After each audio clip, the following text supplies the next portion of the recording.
दमदार कारवाई करणाऱ्या पोलीस पथकाला 10,000चं रिवॉर्ड. एका व्यक्तीकडून 41 तलवारी जप्त केल्याने पोलीस अधीक्षकांनी केली घोषणा. बुलढाणा जिल्ह्यातील नांदुरात शहरामध्ये अप्पर पोलीस अधीक्षक श्रेनिक लोढा आणि स्थानिक गुन्हे शाखेच्या पथकाने बुधवारी सायंकाळी मोठी कारवाई करीत एका व्यक्तीकडून 41 तलवारी जप्त केल्या आहेत.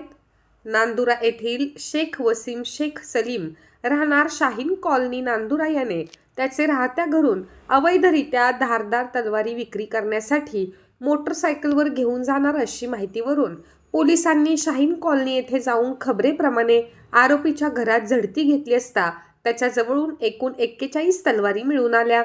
दमदार कारवाईने खुश झालेल्या पोलीस अधीक्षक निलेश तांबे यांनी कारवाई यशस्वी करणाऱ्या पथकाला 10,000चं रिवॉर्ड काल नांदुरा येथे जाहीर केला आहे.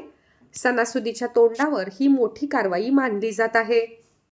आजच्या या कारवाईच्या संदर्भात आम्ही पोलीस अधीक्षक बुलढाणा या नात्याने आम्ही या संपूर्ण पथकासाठी एक 10,000चा रिवॉर्ड कॅश रिवॉर्ड आम्ही जाहीर करीत आहोत. त्यांचं प्रोत्साहन वाढवण्याकरता ही खूप चांगली कारवाई आमच्या पथकांनी केलेली आहे. अपर पोलीस अधीक्षक श्री श्रेनिक लोढा यांच्या नेतृत्वात ती कारवाई झालेली आहे व स्थानिक गुन्हे शाखेचे काही अधिकारी आहेत, अंमलदार आहेत, या सर्वांना पथकाला आम्ही 10,000 रुपयाचा कॅश रिवॉर्ड आम्ही घोषित करीत आहोत. धन्यवाद.